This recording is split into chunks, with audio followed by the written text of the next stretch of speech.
Hi everyone, I'm going to walk you through and explain my painting process from how I begin this piece of painting until how I finished it and what happened along the way.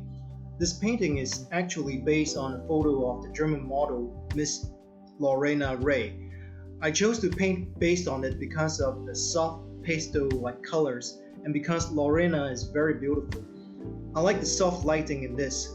This is actually not a straight out realistic style painting. Instead, I'm trying to cartoonize a little bit to make it less realistic, less one-to-one proportions, to make it more stylized a bit.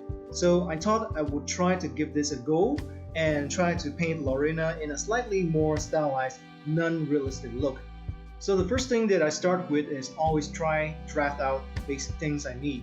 What I need is the outline, line sketch, to quickly get that down first so I know roughly how big the head's gonna be, where the arm's gonna go, where her torso is gonna go. So once I've got the main focus of the painting down, which is Lorena herself, it will be easier for me to place other items around her.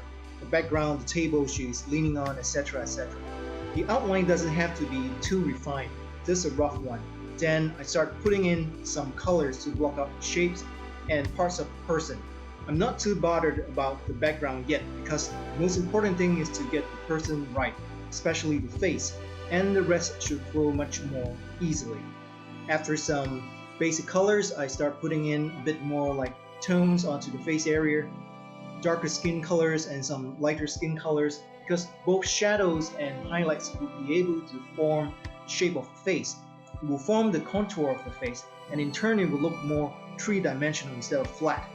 Then I try to mark out the eyes with some lines on top of the colors I painted. I purposely made her eyes bigger because trying to exaggerate a bit and make it non-photorealistic. So the idea is larger eyes, slightly larger forehead, smaller face, smaller nose, and smaller mouth. I don't worry if I make mistakes because I can always undo or redo the parts I don't feel looks right. A combination of dark and light colors can help give form to an object. So just to note that when I color, I will refer to the original photo or picture for reference on the colors. And being able to look closely and decipher what kinds of colors or tones are on the face or skin is very useful. Same goes for the hair. I saw there were some parts of the face with a bit more pinkish. I would use the color picker to pick a skin tone that is more pinkish and similar. You can also pick the color right off the photo itself. But it's much better if you could train your eyes and brain to see the color on the photo and then pick it yourself from the color palette or color wheel. At this point, it's still quite early to be concerned with fine details. But when it comes to the eyes, I have to go into the details already because I have to do the eyelashes and the pupils and white of the eyes and the eyelids, etc. So I paint in the shadows for the eyes, but also carefully to note not all the parts are shadowed. There are some parts between the eyebrows and the eyelashes are brighter a little bit, and then add a little bit of redness to the cheeks, and then slowly using dark and lighter colors and different skin colors, gray, brown, flesh tone colors to bring out the form and contours of the face. Same thing I do for the hair. Although human hair is strand by strand, but when taken as a whole, when I paint hair, I try to see as different chunks of colors, different clumps of colors. So these parts are dark because there is shadow. Light is coming from the left, so the parts exposed most on top from the left would be lighter in color. So those I put as very light brown. Colors are very useful to give body and volume to something, in this case the hair. There are parts sometimes I would just use the lasso tool and just cut out the painted parts to move about, transform it, or to paste it somewhere else. Like I felt her face was too squished. I needed to move the nose and mouth lower. So I cut and paste, and then I repaint on top and around it to adjust the part I just cut and pasted. So it's all about using colors. How much colors and tones do you need to render something like the lips? I could see there are many tones of pink. And as for the shadows are not pitch black or necessarily black either.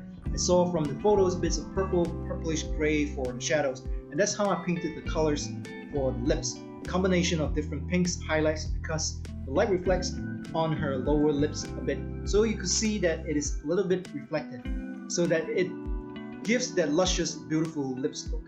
So it depends. Although I said I don't worry too much about finer details yet, but at some points, it's okay to veer off a bit. Like I don't always stick to one part of the person to complete. I will move about. After doing a bit of the hair, I will move to the neck or the body and then back to the hair. Sometimes this helps because it helps to keep me not bored by working continuously on one part. Also, it helps me to even out my time so I can overall divide a bit of time for every part instead of spending too much time on just one part of the painting. And thirdly, by coloring a bit here and coloring a bit there, it helps gives me a better look of the overall painting because every part would have been painted up more.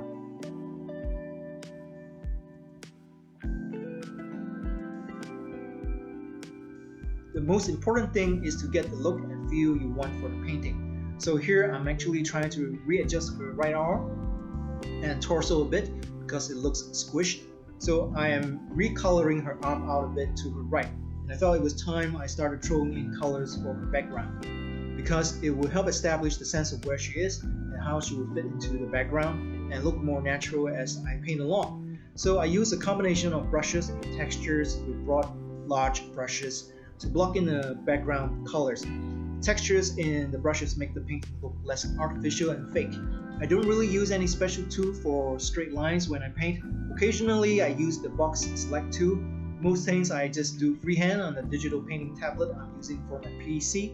Another thing about portraits I like to emphasize is the contour and shape of the hair. It helps if you can try to get the hair flow as close as possible to the hairstyle and the photo you are referencing.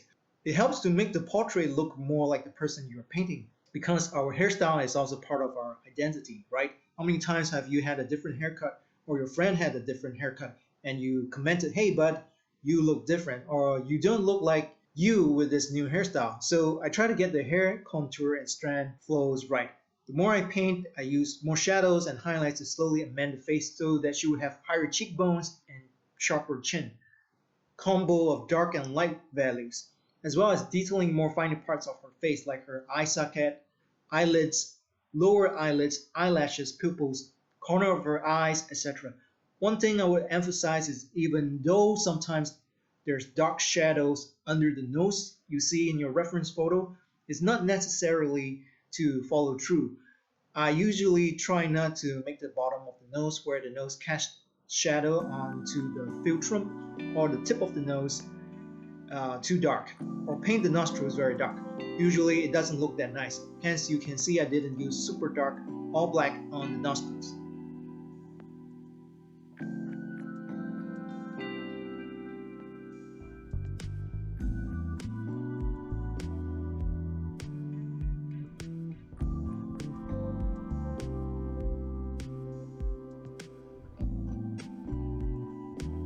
Back to the background.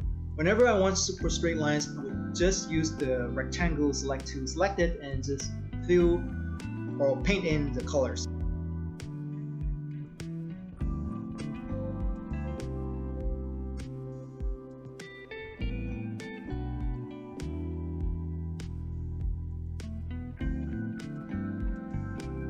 Painting clothing is the same concept, always a combination of color values to create the form of the clothing. Color values create the illusion or impression of the wrinkles and folds on her hoodie.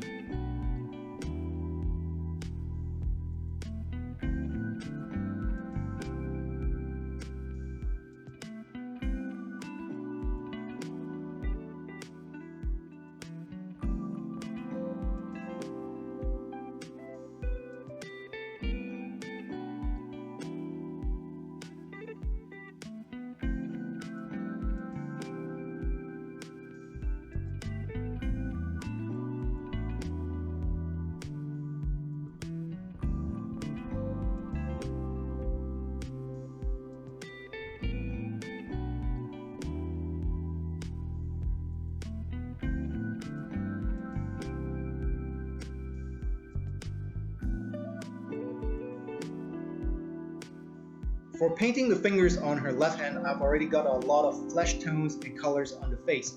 So I'll pick colors from there and paint the fingers. Some tones I might need a bit of further adjustments, on the color picker before painting.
You would notice that for the other items or objects like the picture frames or the little round stool next to her, I don't really outline it first like I outlined Lorena first. I just straight away slap in colors to block the shape and then refine it further with more colors and tones, shadows, highlights, different color values.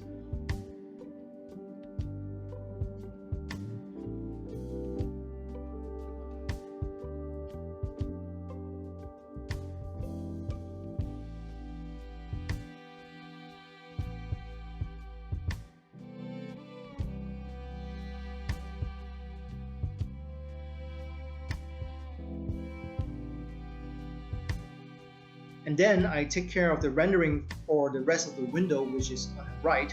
I render the frame, the curtain blind on the top, and what could be seen outside the window, which looks somewhat like another building, some windows and a roof.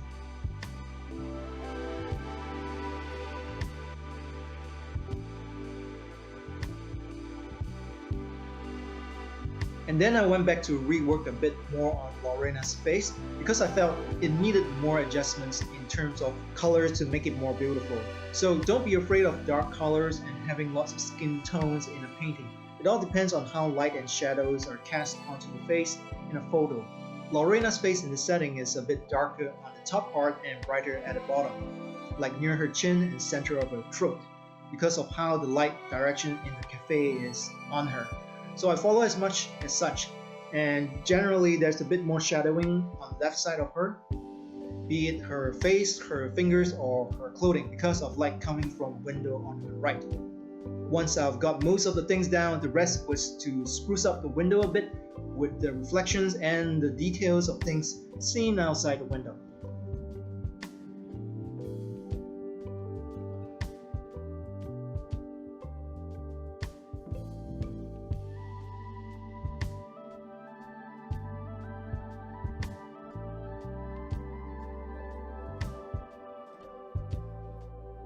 And some further refinements to her eyes and hair.